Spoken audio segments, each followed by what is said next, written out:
So we are back again. जो हमने 5 problems discuss करी थी हमारे फर्स्ट वीडियो के अंदर, जिसके अंदर हमने डिस्कस करा था कि 5 मेजर प्रॉब्लम्स जो कि मेल्स के अंदर रहती हैं वो क्या क्या होती हैं जिससे बॉडी कॉन्फिडेंस इफेक्ट हो सकता है। तो again we are going to address कि इसका इलाज क्या होता है।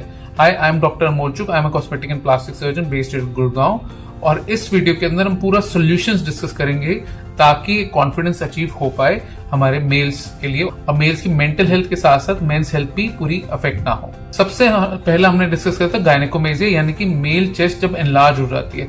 तो गायनेकोमेजिया के अंदर जैसे हमें पता है कि मेल चेस्ट एनलार्ज हो गई है, हमें उसके अंदर फैट के साथ साथ एक चीज होती है ग्लैंड, जो कि हार्ट सा पार्ट होता है, आप उसको फील भी कर सकते हैं। अब इस ग्लैंड का जो होता है ये अपने आप एक्सरसाइज डाइट वगैरह से नहीं जाता, एक सिंपल सा सोल्यूशन होता है गायनेकोमेजिया सर्जरी, जो कि हमारा डे केयर सर्जरी। आप सुबह आते हैं, शाम तक आप गायनेकोमेजिया की सर्जरी से रिलीव हो जाते हैं अपनी प्रॉब्लम के लिए, लाइफ लॉन्ग के लिए। एक छोटा सा कट लगता है जो हमारी सिग्नेचर टेक्निक के बिल्कुल साइड में, कोई मेजर कट नहीं होता, एंड रिजल्ट्स भी इसके परमानेंट रहते हैं। सेकेंडली जो प्रॉब्लम हमारे को देखने को मिलती है, जैसे हमने डिस्कस करा था टमी फैट के बारे में। टमी फैट जनरली 2 टाइप का होता है, या तो विस्ट्रल फैट होता है या फिर सबक्यूटेनियस फैट। अब विस्ट्रल फैट जो होता है जब खाने पीने की वजह से जो आपकी टमी के अराउंड वाला फैट होता है वो डाइट एंड एक्सरसाइज से चला जाता है। लेकिन जो स्टबन फैट होता है यानी कि सबक्यूटेनियस फैट होता है, उसको निकालने के लिए एक प्रोसीजर जो हम यूज करते हैं लाइपोसक्शन यूज करते हैं। ये भी एक डे केयर सर्जरी की तरह ही है, जिसमें दूरबीन जैसे छोटे से निशान होते हैं, जिससे आपकी बॉडी का पूरा फैट यानी कि जो भी आपका सोल्यूशन बेसिकली अल्ट्रासोनिक या फिर पावर असिस्टेड टूल होता है उससे हम पूरा फैट निकाल सकते हैं। साथ ही साथ आपकी बॉडी की कंटूरिंग यानी कि शेप भी दे सकते हैं, जिससे कि आपको एक कॉन्फिडेंस वापस आए। तीसरी प्रॉब्लम हमने जो डिस्कस करी थी हेयर के बारे में, यानी कि बालों के बारे में।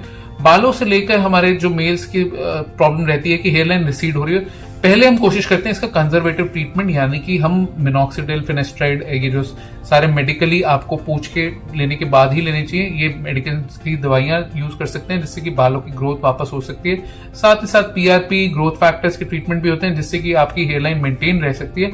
लेकिन अगर हायर ग्रेड है तो hair transplant is a very good option. बस यही ध्यान रखना है कि एक अच्छी जगह से हेयर ट्रांसप्लांट करवाए, क्योंकि उसके अंदर हेयर लाइन डिजाइनिंग बहुत इंपॉर्टेंट है, नेचुरल लगनी चाहिए। दूसरी चीज आपकी जो स्टेरिलिटी बहुत इंपॉर्टेंट है, कहीं ऐसी जगह पे ना करवाएं जहां पे साफ सफाई ना रहे। चौथी जो इंपॉर्टेंट प्रॉब्लम हमने डिस्कस करी थी वो करी थी लव हैंडल्स की। लव हैंडल्स की प्रॉब्लम जो है कि मेल्स के अंदर जो हमने बताया था कि फैट होता है, साथ में फ्लैंक्स यानी कि टमी और बैक के जो साइड वाला रीजन है उसके लिए भी लाइपोसक्शन बहुत इफेक्टिव प्रोसीजर है, जिसके अंदर अल्ट्रासोनिक लाइपोसक्शन फैट मेल्ट भी होता है, स्किन टाइटनिंग भी होती है, और हम परमानेंट रिजल्ट दे सकते हैं। जो V line body contouring males को चाहिए होती है तो इससे मिल सकता है। 5वीं मेल्स के अंदर जो प्रॉब्लम देखी गई थी फेस को लेके, अपने बारे में फेस के प्रोपोर्शन सेट नहीं है, तो अगर नाक की कोई सर्जरी है, कई बार ये बॉडी डिस्मोर्फिया भी हो सकता है। जब नाक हमें खुद की परसीव होती है तो ये भी अपने डॉक्टर से पूरा करवाइए कि कोई ऐसा फीचर तो नहीं कि हमें एग्जैजरेटेड लग रहा है। दूसरी चीज, आप साथ में राइनोप्लास्टी भी करवा सकते हैं। अब इसमें भी सर्जिकल और नॉन सर्जिकल होता है। नॉन सर्जिकल में आप फिलर्स यूज करते हैं जो कि आपका परमानेंट नहीं होते, लेकिन आपका 15-20 मिनट में नाक की शेप कुछ हिस्सों में बेटर कर सकता है। लेकिन अगर ज्यादा चेंजेस हैं तो rhinoplasty is a good option. Similarly jaw line अच्छी दिखने के लिए देयर आर मेनी प्रोसीजर, जिसके लिए चिन लाइपोसक्शन भी है। साथ ही साथ एक छोटे से इंसिजन से जो हम फेस के माउथ के अंदर देते हैं, इंट्राओलर चिन इम्प्लांट भी बोलते हैं, ताकि एक जॉ लाइन स्ट्रांग मिल जाए। तो ये सारे प्रोसीजर्स भी हमारे रहते हैं ताकि आपकी कॉन्फिडेंस बूस्ट अप हो सके। तो these are the procedures which help in maintaining men's health. हमने फर्स्ट सीरीज के अंदर हमने डिस्कस करा था कि मेंस हेल्थ के बारे में हम क्या क्या प्रॉब्लम जो 5 बहुत कॉमन होती है, फिर हमने डिस्कस करा कि क्या क्या सॉल्यूशंस होते हैं इस वीडियो में।